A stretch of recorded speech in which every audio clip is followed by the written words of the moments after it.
from Nor to Nothing Ontological Oxymorons. I'm your host, Joel Bouchard, a doctoral student in psychology. And with me today is Mr. Norman Gayford, a professor of English and philosophy.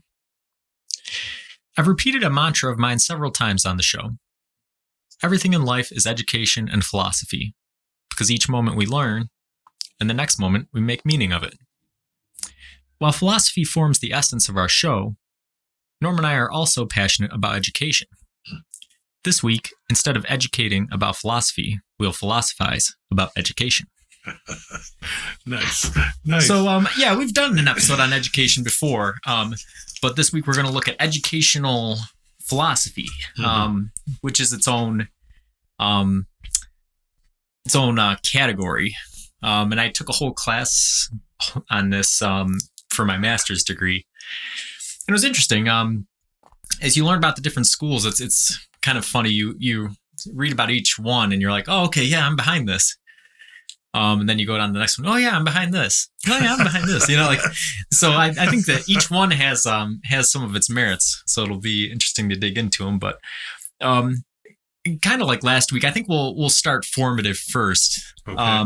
And I think the first question would be what makes an educational philosophy? Oh, you asked a lovely question right at the start. All right, so, and are you implying, and how is that different from an education theory? Yeah. So how would we define it, I guess? I think it's a combination. Well, it's as with any philosophical process, you're asking questions, you're trying to pursue those questions, and in the pursuit of the Socratic methods, you end up with a set of suppositions or principles that you're basically testing, and out of that may arise an actual structure or a way of overall reconceiving or understanding something about the amorphous process you're looking at in the first place. So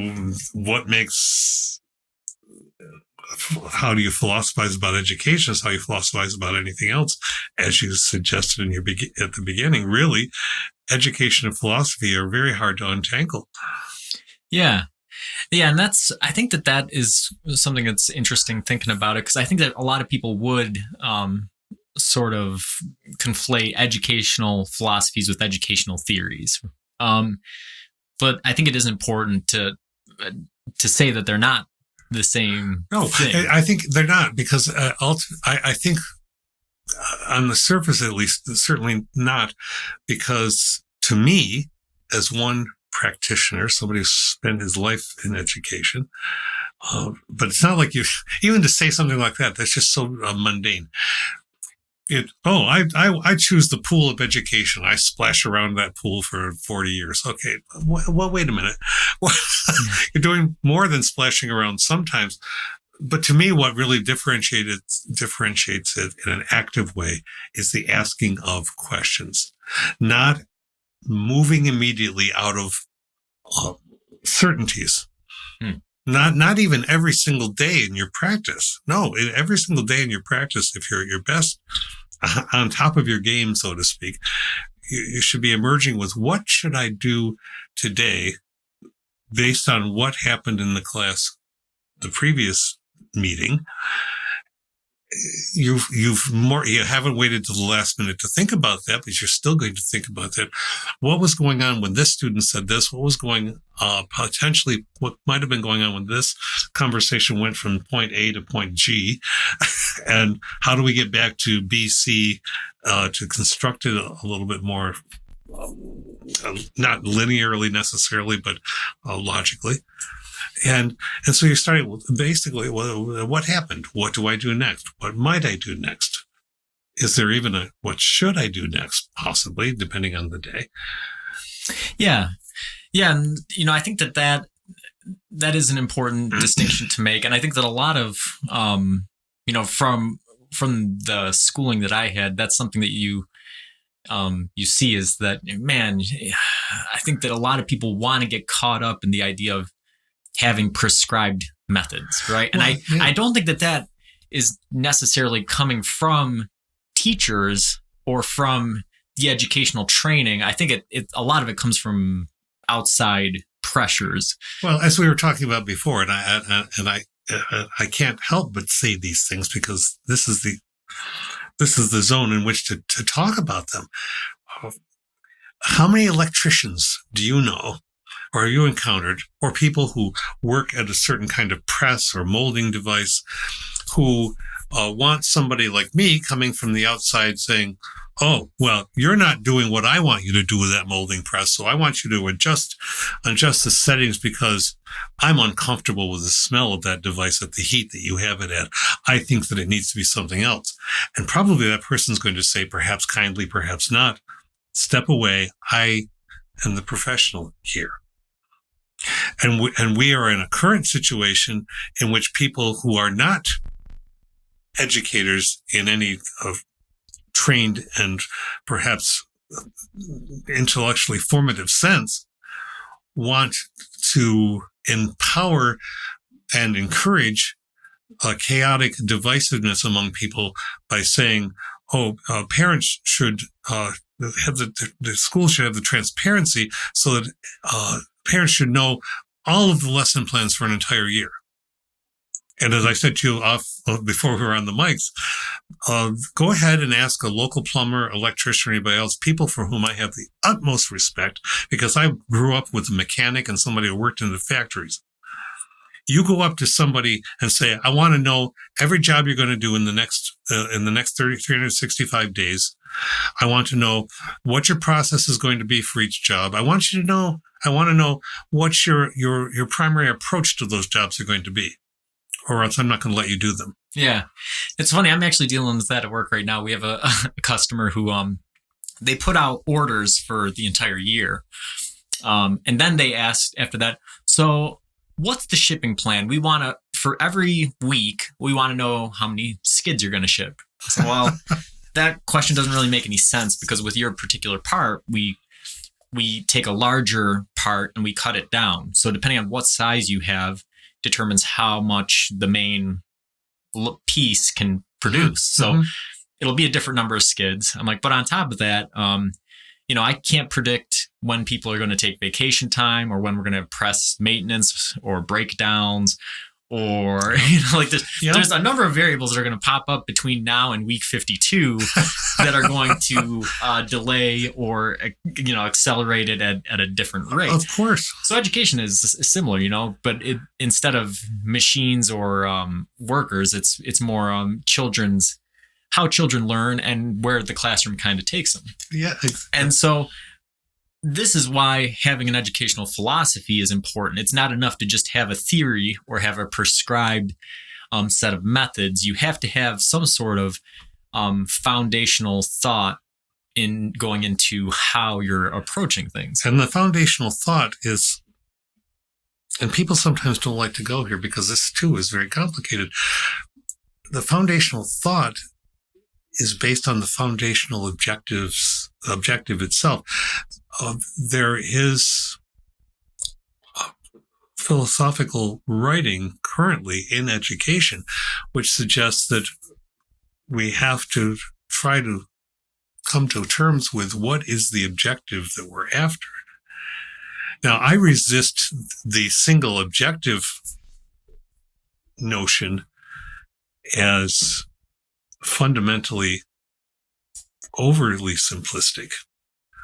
But there are at least 3 discernible objectives that are involved with education now that really can trail back to when the first formal public school was created in around 1837, something like this. And in fact, right back to the 1600s when people were hitting these shores with slaves too,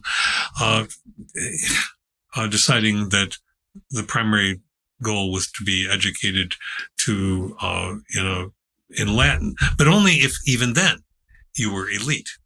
Communities, this had over 200 years of up into the 1800s. At one point, there was a rule, a mandate that said that if your community is roughly about 50 people, you're going to have a schoolmaster who's essentially a generalist. That's not the terms they use then, but that's what it is. However, if you have over 50 in your community, then you must have a schoolmaster who is trained in Latin and will take people into the religious and Latin root disciplines. So you learn the language. So you can go to Harvard, which was the only college that existed on these shores.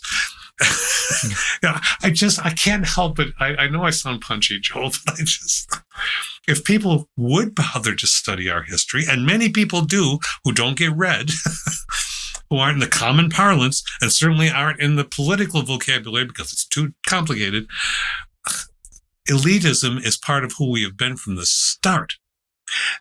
Christian elitism was what was determining a whole lot of stuff back at the beginning.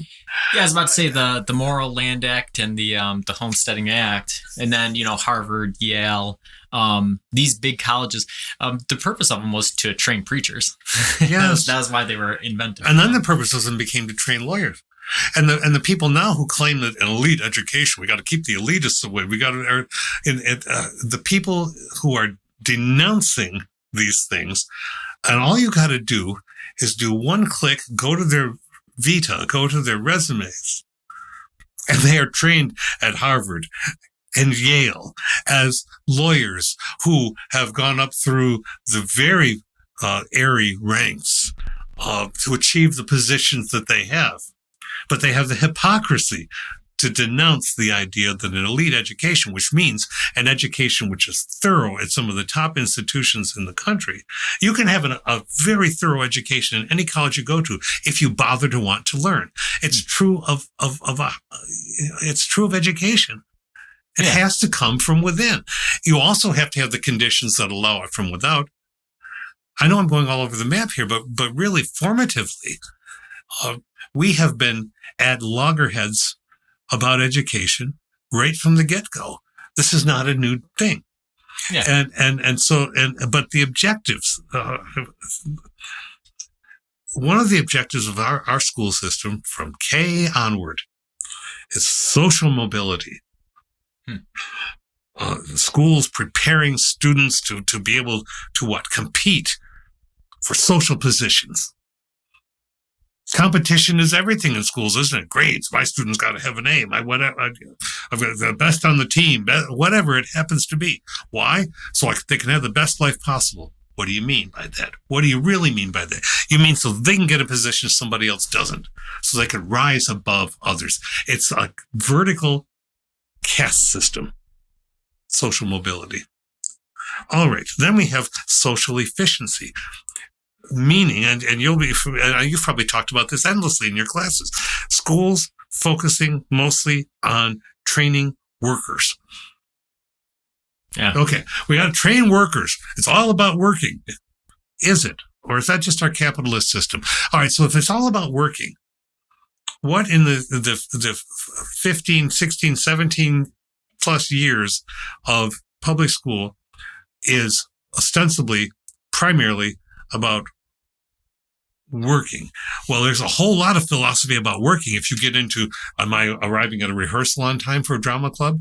Or am I having my parents say to me, oh, you can't go out for that long for a rehearsal but you can go out that long for a sports meeting. So even in the simplest things, the idea of efficiency, meaning get my person trained, my kid trained so that they will be a good worker. Why? Well, a good worker is then going to help contribute to the tax base. So when I get old, we need to have all these good workers that are supporting my retirement.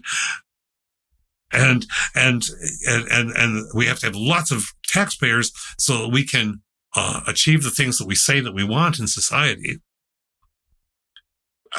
And then we have the democratic education, making somebody a good citizen. And that really is back at the basis of it.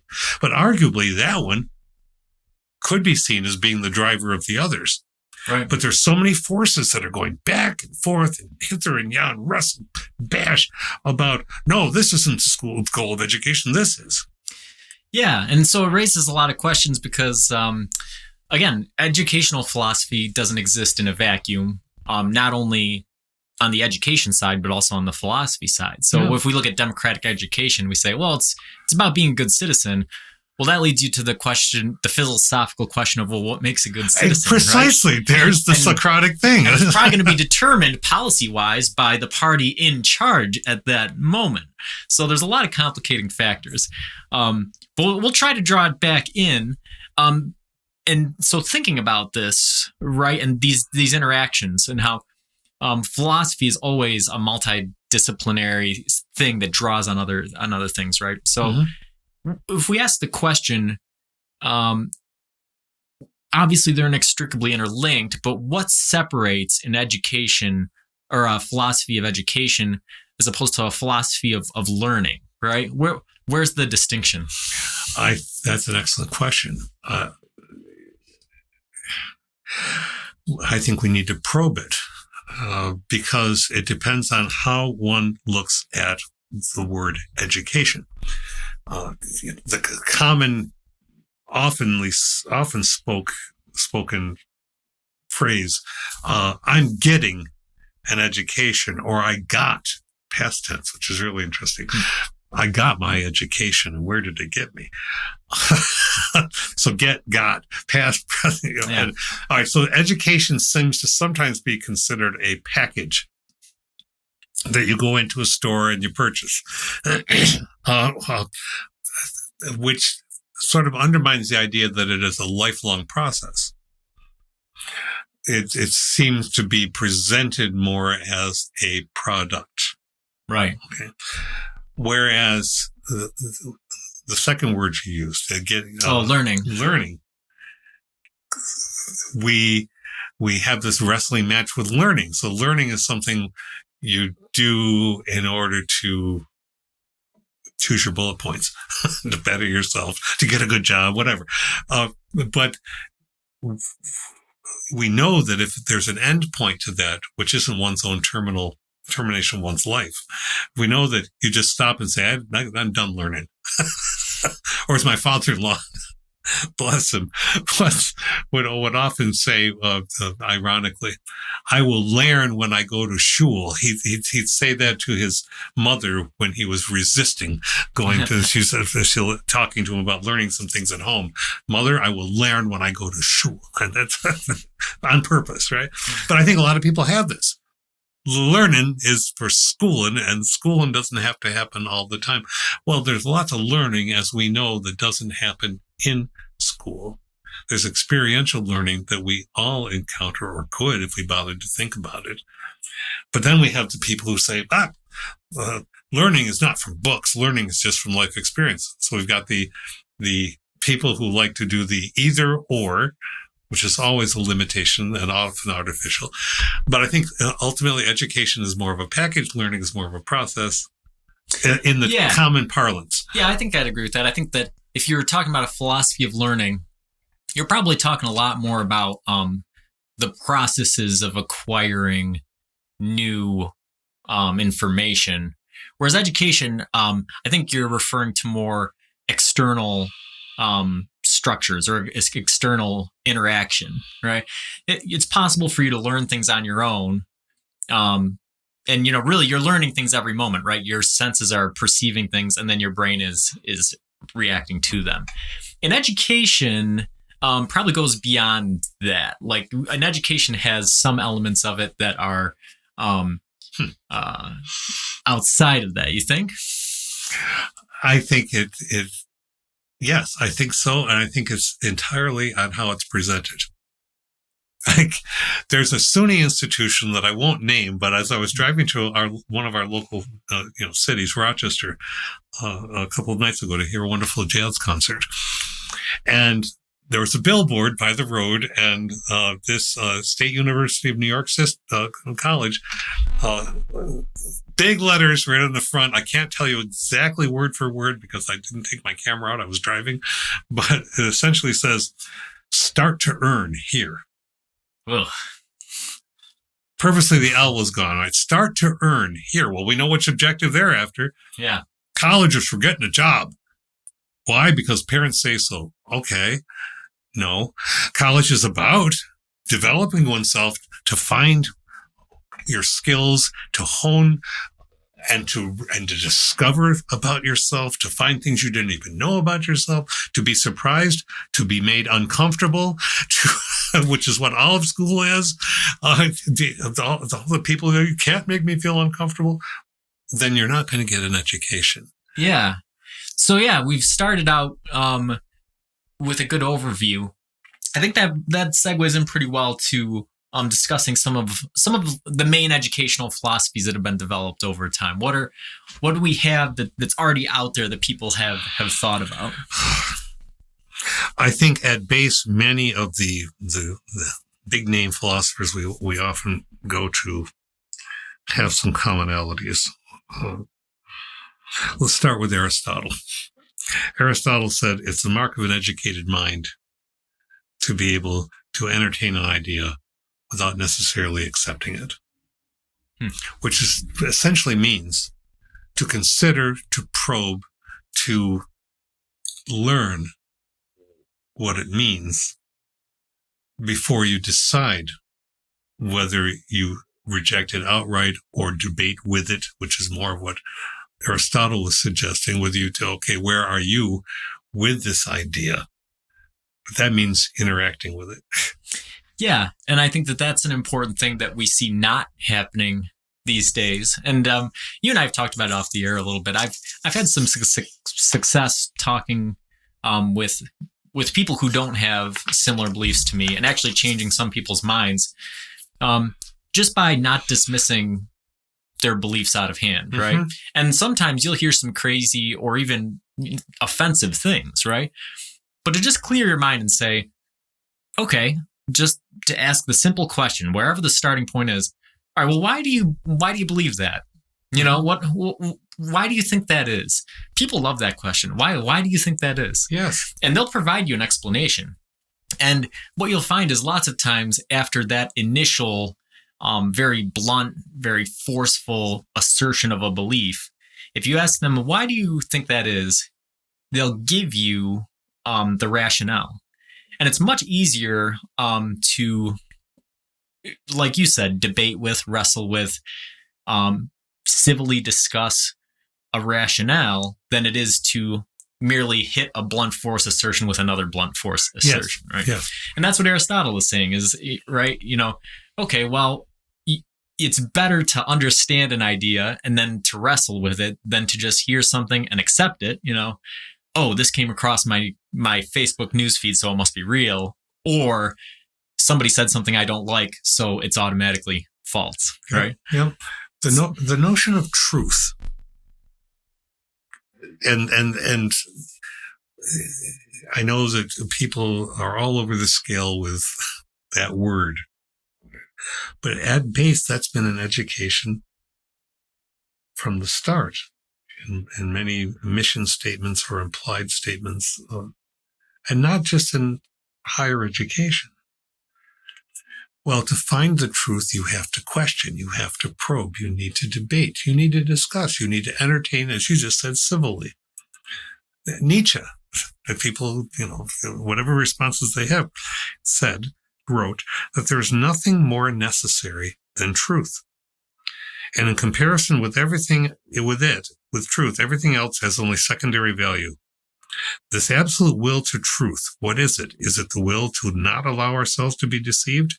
Is it the will not to deceive? One does not want to be deceived under the supposition that it is injurious, dangerous, or fatal to be deceived. And I think both sides in the education argument would say, yeah. But then the hard work has to happen. Well, so if it's injurious or dangerous to be deceived about one's own history, and even still, both sides will be on it. Yep, you have to see where you're going. But ultimately, there are records. We have them. We know not everything that was done in 400 years, but we know much. We know things that are done now.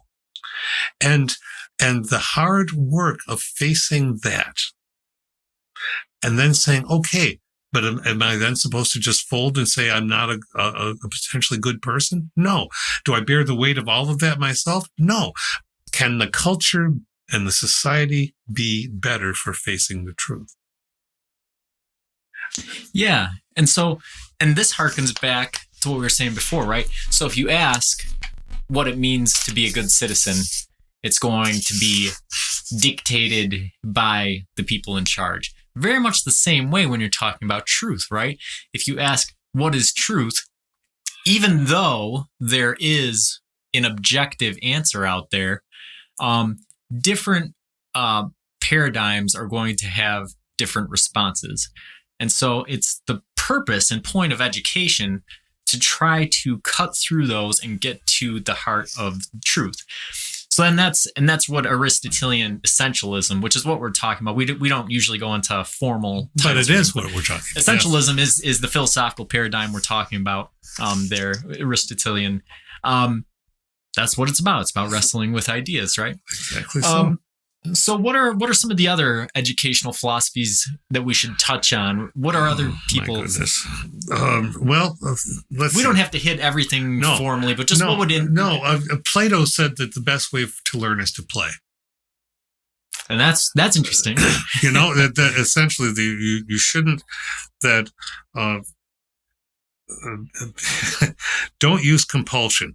A free man ought not to learn anything under duress.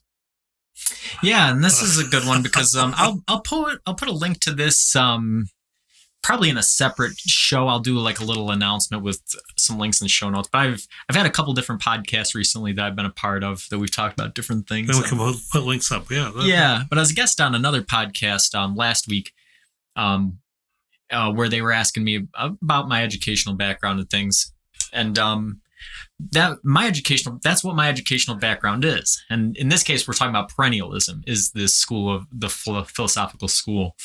And a lot of what that's saying is that there are things that transcend time that are important educationally, right? So as a result, if we were to say, okay, well, there's nothing that was taught in the 1600s that's important now, right? Because now we have iPhones or the internet or whatever. There are some educational schools that would agree with that. Okay, yeah, there's nothing worth going back to there. Perennialism essentially says, no, actually the most important things to teach are the things that transcend time, the things that what was important back in the 1600s that's important now. And some of those things are reading, writing, debate, logic, those sorts of things that there's no expiration date on them, right? They're important now. That's exactly it. Yes. So and there's obviously opponents to perennialism who would say, okay, well, yeah, but learning how to read, write, and debate doesn't teach you how to program a computer, right? And then that's a valid argument. If that's one of your, because it's all okay. So we have to. I'm with perennialism on that you need context, but the context you need, because life keeps going. It's impossible to learn everything. The whole idea that, and people get caught up in this. I had students so many times in college who would apologize or berate themselves or be angry. Well, I didn't learn that in high school. I don't remember we ever talked about that. No, you probably didn't, because why in the world would you ever think that it's so compressible and finite that everything you need to know you learned in kindergarten? No. And you can't learn everything in an entire lifetime. And we know this. It's like the expansion of galaxies. This is not difficult. It requires a humility that says, nope, I'm never going to know everything, but I'm going to try. I think that's what learning is about. But I think for me, my education taught me, and my education continues to teach me to approach it that way. Yeah. Yeah. So those are kind of the two big ones, is perennialism and essentialism. There are like 20 others. Yeah, there's a bunch of them. Do you think there's any other ones that are worth touching on? I do. behaviorism I threw out in the wastebasket a long time ago. Yeah. I had really, even in grad school, I had really such issues.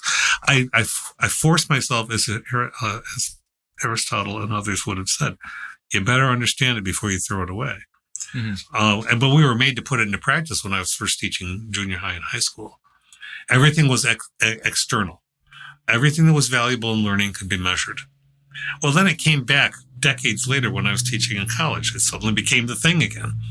So only that which you can visually see or hear or touch and so on, the phenomenological approach, the sense approach, only those things are able to be called education, because you can't measure what's going on inside. Well, that certainly doesn't work for me. But the one that does, I know people are going to cringe. Some people perhaps, constructivism, the two, and humanism, because both in slightly different ways work on the interior and the exterior and putting them together, and suggest that and there's a branch of one of them it claims to be a separate theory entirely, but I don't think so. I think it branches from myself. But it's called transformative theory, where you are taking what's in the past, your past experience, your past learning, but you're encountering new stuff, and that causes a sea change in how you see things and how you come to an epiphany of a kind. Yeah. That's what really works for me. It said, yeah, absolutely. Bring your experience to the table. Bring all of it, the mud and the good. And basically, as an educator, I'm saying, I dare you to look it straight in the face and tell me there's not more than that. Right. Yeah. Yeah. And I think that one's important too. I'm a tinkerer, right? So my latest thing is 3D printing, and I can sort of see that developing as I work with it, right? When I first got it, you sort of learn it in chunks, right? Mm-hmm. Oh, okay. So the most important thing is getting the bed level, and I adjust that with screws. Well, then you start to, okay, well, that helped me out, but it's still not working just right. And then I think, oh, okay, well, no, there's actually an x-axis. So if I make sure all the wheels have the proper tension, that'll increase. All right, it's better now, but no, there's still something not right. Oh, okay. Well, the bed is not the best surface, so I'm going to switch from a glass to a mirror. So my conception of what a 3D printer is and what it does and how it works is constantly evolving as I'm becoming more familiar with more minute details of it. My brain is sort of constructing the concept of a 3D printer as I'm learning about it, right? So it's kind of similar, and that's a very simplistic example of constructive thinking. Obviously, humans are much more complex, and the backgrounds that they bring and the concepts that you're learning are much more complex than 3D printing. But that's sort of the philosophy behind it. Well, and I think that's why it speaks to me, because you and I, well, as you said in the other podcast too, but it's been clear to me about you since I knew you that we have interests that go tangentially. Once a week, I have a discussion with an old friend who is a master teacher in theater. He's in Florida now. He's in his mid-80s. He's an incredible writer. He's an incredible thinker. We talk about plays. We talk about lots of other stuff. We talk about theories of dramaturgy and going into how a play actually works. And gee, that plays out into my art when I'm working on my sketches. And what am I noticing?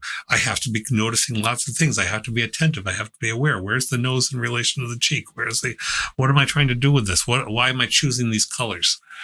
Am I moving away from realism or naturalism and into an abstracted or impressionistic mode? Why am I doing that? I'm making choices. Well, making choices is about being an adult. It's also an existentialist viewpoint. So now I'm going into philosophy, right? It's all interwebbed. It is the constructivist, the transformative theory, the humanistic theory says, yes, that's how we learn. That's the important part of doing philosophy and of doing education, right, is this ability to think critically and to draw on different aspects. And the one that immediately pops to my mind, I hadn't thought about it until just now, but it makes perfect sense, right? Mm-hmm. Is we've done a lot of talk about AI recently, right? Yeah. And it's everybody knows, you don't have to be some expert. Everybody knows that AI is the next wave of computer usage, right? So the way that it used to work is programmers had to program every single little thing into a computer. Now we've gotten to the point where you program seed parameters. You basically tell the computer a couple little instructions, and then you let it learn how to operate, and it performs much better, right? Apply that to education, right? And think about that's sort of a perennialist viewpoint, right? You're saying, okay, well, if I teach this thing the very basics of how to think, how to learn, and how to engage with ideas, it's going to do that very thing, engage and learn, and it's going to, acquire knowledge in a much better way. Well, what's the opposite of that? It's being controlling over the minutia of how education is administered, and it's essentially programming it with a curriculum. Yes. So formal education is sort of going backwards to computer engineering. That's interesting. Yeah. So, just sort of a weird off the cuff. That's a really interesting observation. I mean, there's always a foundational necessity. How many students ask all the time, why do I have to learn this? That shouldn't be the first question, but of course it's a question, and it's a reasonable question to ask in the scope of things. Well, you don't know yet. Is the answer. To expand you into places where you haven't gotten to yet. To anticipate how you might deal with things that you haven't dealt with yet. And I'm not an educator, but to me that would be the difficulty of being an educator, is because I feel like if you've gotten to that point, there's already been a lot of damage done, right? I talked in the podcast I was on recently. I'm kind of the case study of that thing that I just said, right? Mm-hmm. If you just get a couple of the foundational things right, it's sort of like winding it up and then you just let it go and it runs on its own. That's kind of been my trajectory throughout my life is, at a very young age, my mom basically said, hey, learning isn't just something you do in school, like your father-in-law said, right? Learning isn't just something you do at school. We're going to go out on the weekends and, anywhere we go, she's going to have a historical fact, or she's going to play with something and say, hey, look what this thing can do or how it works. And just developing that attitude and then really bolstering it with some things that aren't taught in formal education. She gave me a book that wasn't a school book. It was like a curriculum, but I didn't do it for school. She just said, hey, take a look at this. And then I did it in my spare time. Was a logic text. So I read each lesson plan and I did all the exercises because it was fun. Yeah. Because I didn't know any better. I didn't know it was school because my mom had sort of made it into a game. And so I thought, oh, okay, well, this is just a fun thing to do.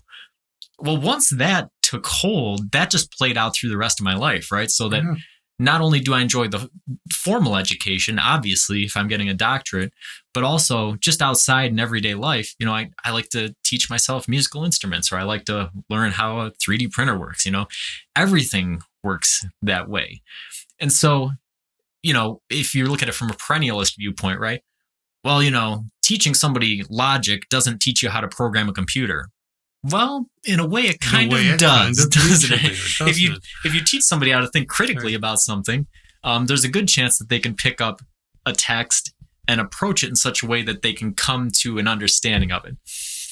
Obviously, with advanced topics, that's much more difficult. Mm-hmm. But even with things, I did fall into the trap of thinking that I wasn't good at math, right? Now I'm taking advanced statistics with, factorial and analysis of variance designs. And, one problem takes 2 hours to do and stuff. I'm still getting an A in these classes, right? Because as soon as I was able to reflect and say, okay, well, this is just a stupid ingrained mindset. Like if I approach this the same way that I approach everything else, with an open mind, I can get this. I can understand it, right? I think that a lot of damage has already been done to kids with some of this pre-programmed mindsets in school. Freud would agree with you, so would Bertrand Russell. So we're at the beginning of the 20th century. Freud, and nobody likes to hear about Freud anymore, too. I know, but it's more complicated than one thing. So one of the things he mentioned he would write about is the disaster and the sadness of taking the remarkable, what he called the radiant intelligence of a child, radiating, right? The radiant intelligence of the child, and ending up with the feeble mentality of the adult. And essentially saying, what's going on here? Yeah, and Russell, it's not like it was Bertrand Russell, who was a polymath from Britain, an amazing fellow, but he wasn't exactly answering it, but he was offering something nonetheless. It wasn't it wasn't conversing that way, but to teach how to live without certainty. Without certainty, and yet without being paralyzed by hesitation, is perhaps the chief thing that philosophy in our age can do for those who study it. Well, this for me is right where it comes. When I first read that, just marvelous. It's its own mantra, really, to teach how to live without certainty. That sort of Star Trekian to boldly go. Can you imagine right now the responses of if we were on a megaphone and there were 500 people listening, and probably the grand majority of those people are saying, no, we need certainty. Everything is supposed to be the way it always was. Everything is supposed to, we know exactly what happens now and exactly what happens next. And guess what, folks? No, we don't. And you bloody well know it in your own lives. And do we all know this? And we go along pretending like the emperor has clothes. Right. Human life is totally about uncertainty from moment to moment to moment. We cloak it. We entertain ourselves away from it. We don't dwell on it constantly because it would drive us mad. But ultimately, to face uncertainty and still be productive, to face uncertainty and still have creative thoughts, and to take actions, sometimes to take actions rapidly, even though they might not entirely be the right actions, but then to dwell on them afterward, to not be paralyzed, but to still realize, hey, it's not always going to be the way it always was, and the way it always was wasn't always the way it was. And even then, and it wasn't all that good anyway.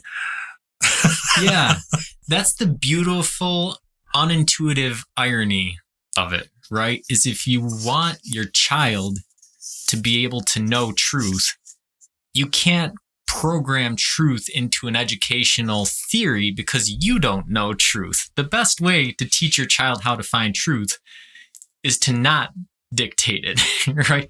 It has to be something that is found, right? And that's why the scientific method exists, right? You don't start with a conclusion and then find things that support the conclusion. You start with a hypothesis and then you find evidence that either supports or refutes it, right? Mm-hmm. So, it's interesting like that. Do you think strict adherence to an educational philosophy is even possible, much less desirable? Oh, I think it's possible. I don't think it's desirable.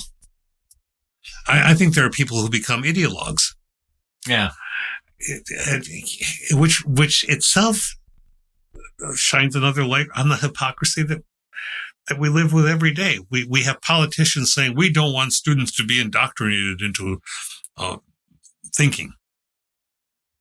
Bloody hell, of course you want students to be indoctrinated. Why do you have them chant a thing that they don't even understand at all every single day? Yes, I'm talking about the Pledge of Allegiance.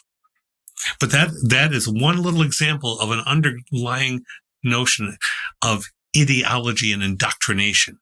To make students say the same thing every day is bloody obvious indoctrination, rather than to say, think about what this says. Do you have questions about what this says? I have questions about what this says. Do you know that that thing went through 3 different stages of development? Do you know this was the original form? And I might have been able to say that, but the form that developed in the 1950s because we were afraid of communists and had to prove that we were Christian and therefore added under God, that didn't exist. It didn't exist until within my own lifetime, 1 generation. And suddenly it's ideology. It has to be done, or else our children are falling apart and everything we believe in is shot. Nonsense. Yeah. It definitely has this air of being sacred or ancient, as if it's built into the bedrock. And it's not. And it was formulated by a huckster who used to be a minister who was trying to sell magazines that he edited. And to sell American flags to go with it. Now, that doesn't mean there wasn't something to it, but to understand the history of it is to not take it quite as an indoctrinating thing, as an ideological. What about saying, here are some of the things that we've said about ourselves over the ages, over a few hundred years. Which of those seem to have problems? But of course, you don't want to talk about problems, because if you talk about problems, you're not indoctrinating people into being good employees, so-called, which is ultimately a paramilitary kind of experience in which you say, do this now, answer to bells. There's the behaviorism. Answer to sign. Go through the day this way. Now you're here, now you're here. Oh, by the way, I want you to think really creatively out of the box. Right. So here's a question then. Is the purpose of educational philosophies for individuals or for institutions? You always ask intriguing questions. Okay.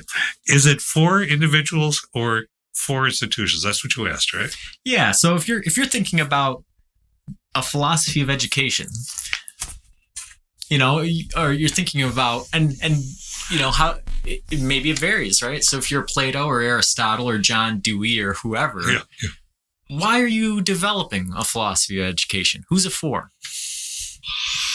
Well, okay, that's a really fine question. So I think you start with the individual, and if enough people find it worthy to keep asking those kinds of questions along those kinds of paths, then it becomes institutional. I don't think institutions ask those questions nearly enough, because it's easy for institutions to be self-protective entities, and therefore don't poke, that's so much of what's going around here now. Don't poke, don't ask, don't tell, don't say any, just march. Do you think educational paradigms and curriculums really match up with much educational philosophy nowadays? I think on an individual basis they do. I think with teachers at all levels who think about it, and some do. I know many do, but institutions often get in the way of that in order to say that they're doing their due diligence on the people that they're managing and so on. I mean, okay, so here's an example.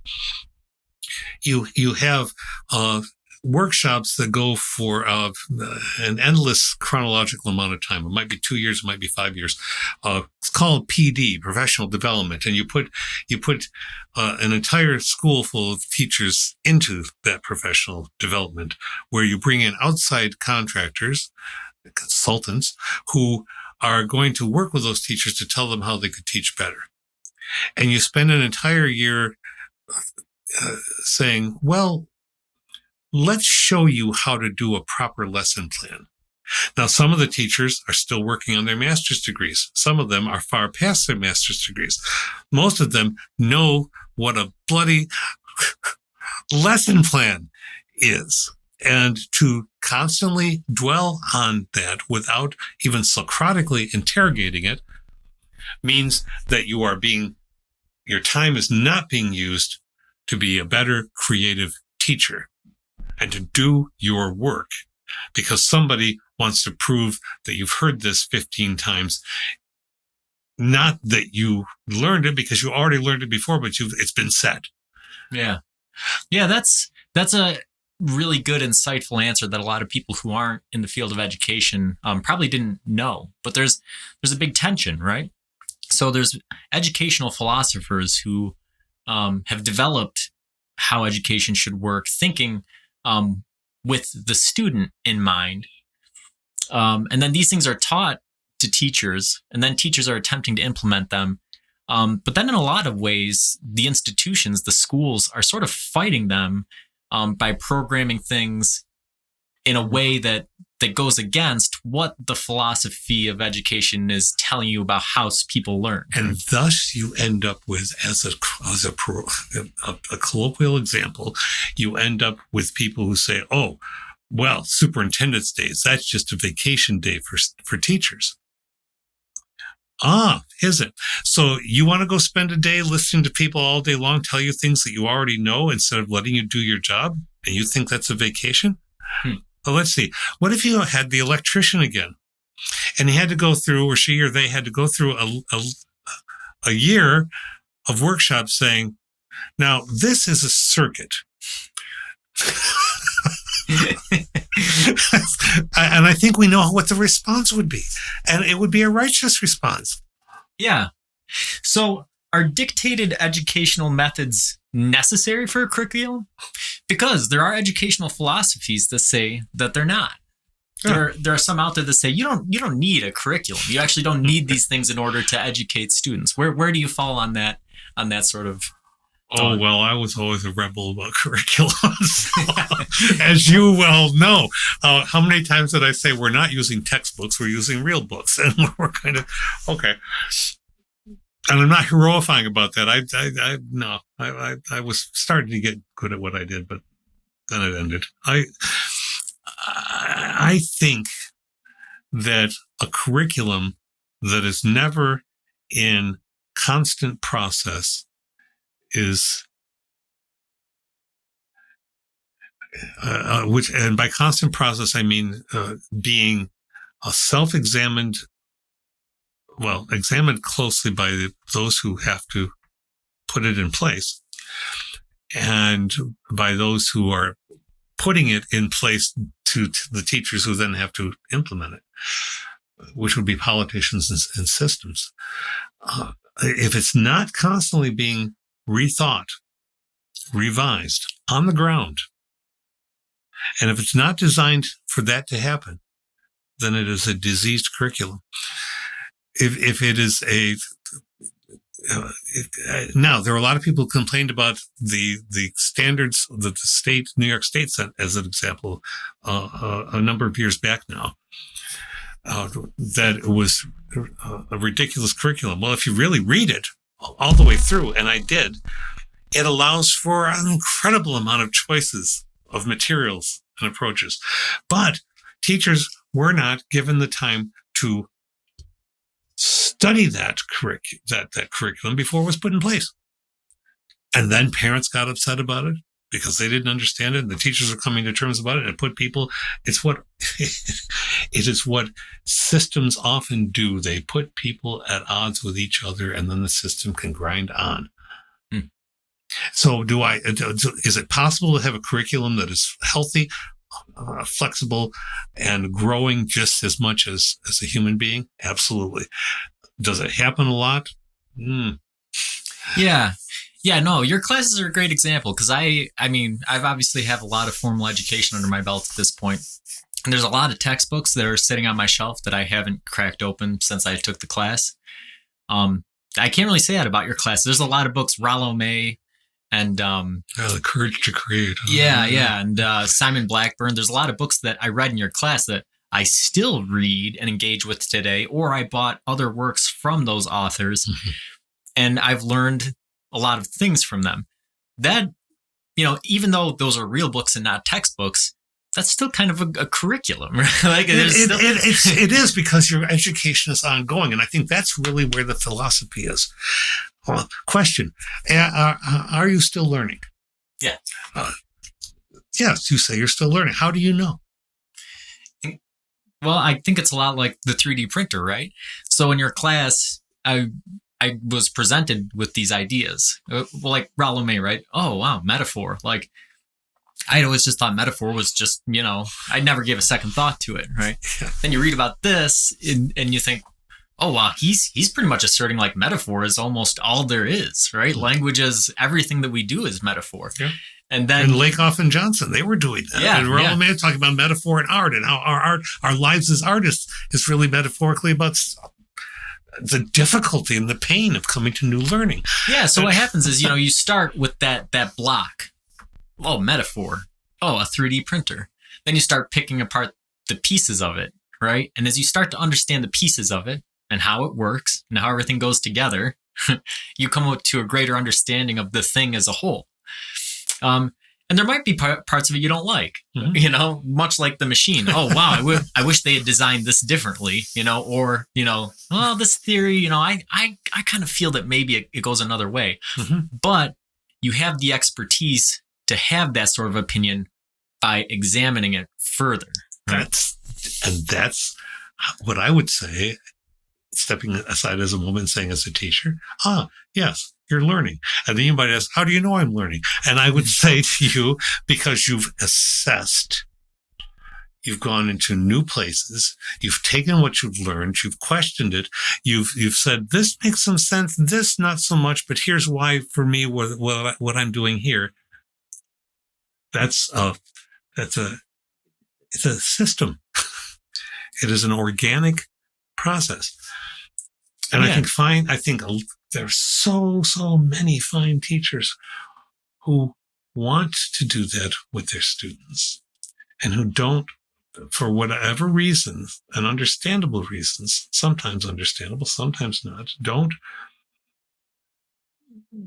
find their way to saying, no, I don't have to do this. In Florida, with all the not just Florida, there are other states that are doing this kind of squashing, trying to suggest that education is simply about the exterior learning of skills that'll make you a better employee. Oh, you're going to be a better employee without being at all concerned or interested in the people around you and accepting them as equally human with you? I don't think so, Mr. DeSantis. But there you are. And so you take those things on and you say, well, they're implying, but they don't have the courage or the language or the competence to say that they're implying an educational theory. They're certainly not putting out an educational theory. They're just saying, this is what we want because it's control. Mm. And education, authentic liberal arts education, is about relinquishing control, which is not to say you have a classroom full of people bopping each other with spit wads. It is, or worse now, but it is to say, I can't be in control of what you ultimately come to value. That's not my job. I can be in control about what I put in front of you. And that's nobody else's concern except you as a thinking human being. Yeah. Again, I come back to the computer analogy there. Like if you program a computer, sure, it can be really good at doing that thing that you programmed it to do. In this case, working, right? Mm-hmm. That's just training, right? Just training people to be workers. But if that's all your education is about, if you're just programming the thing to work, what happens when it's not at work? And you see this so much. You see these people that have unfulfilling personal lives, or they conflate their careers with their value as human beings and things, and are taught by the system to do that. Right. Whereas, again, being an AI, having these seeds, right? Not dictating the truth, not trying to be in control, but starting the thing on the right track and presenting it with examples that are accurate and noteworthy, and then letting it learn. How should educational philosophies balance structure with exploration and creativity and play?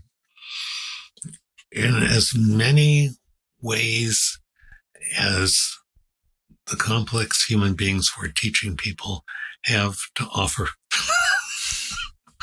That wasn't intentionally vague, but there isn't a finite number of ways of teaching. As you said about the examples of your mom handing you a book.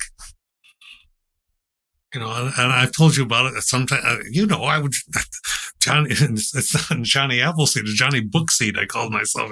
Here, want some? Have some. And sometimes that would put people at risk with their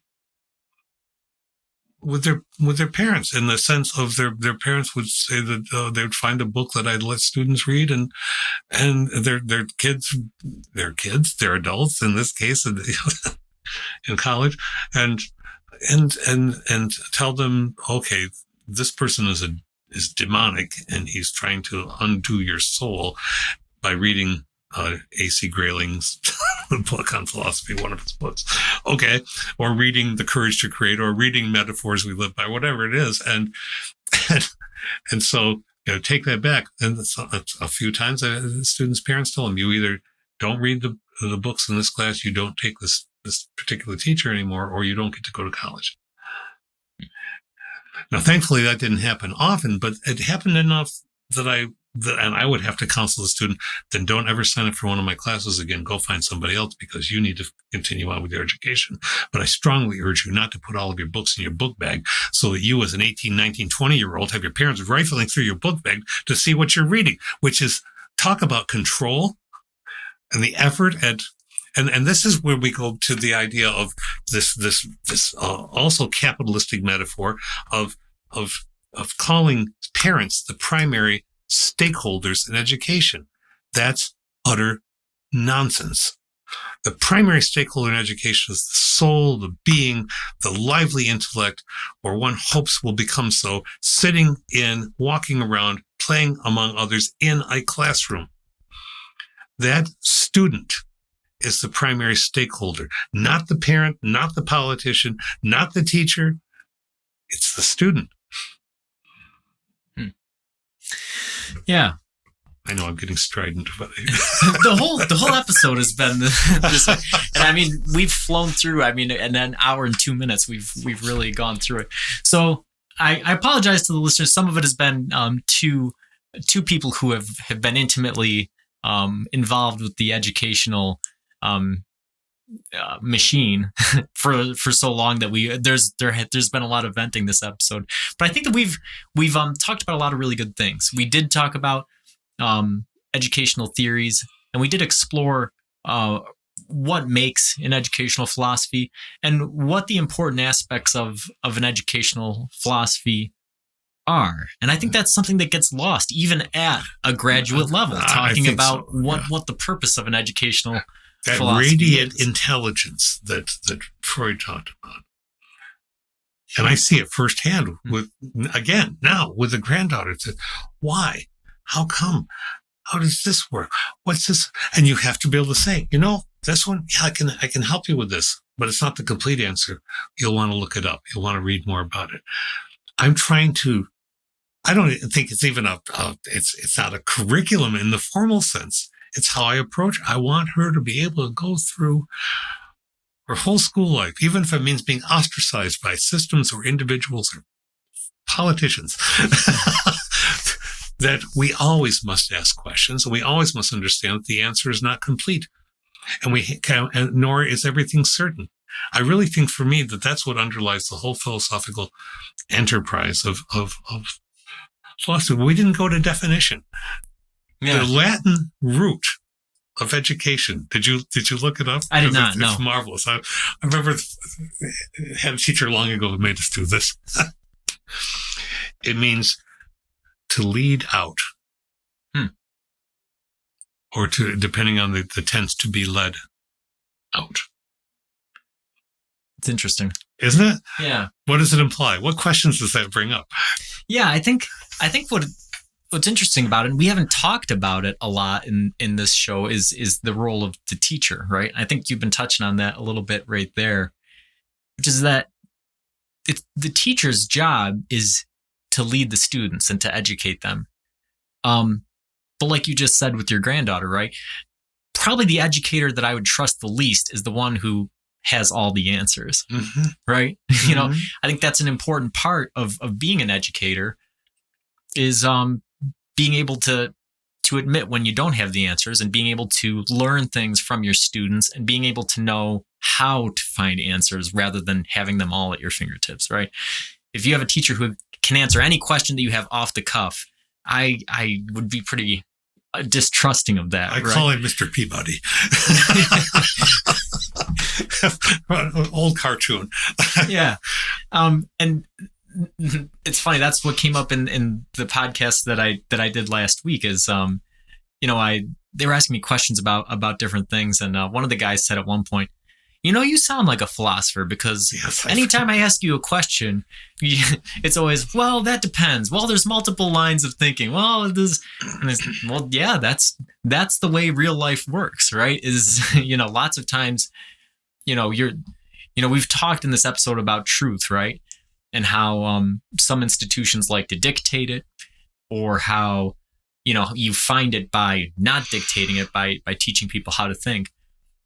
But really, it's something that is in motion, right? Which isn't to say that it's not out there, but it's something that is continually being discovered and made in within the context of our reality, right? One hopes. That's why in our show, right, we ask one question and there's just 6 other questions that pop up and we answer those and then more pop up. That's how life works. And education has to be tailored to that reality, you know? Yeah. All right. Well, this has been a good one. Until next time, keep pondering.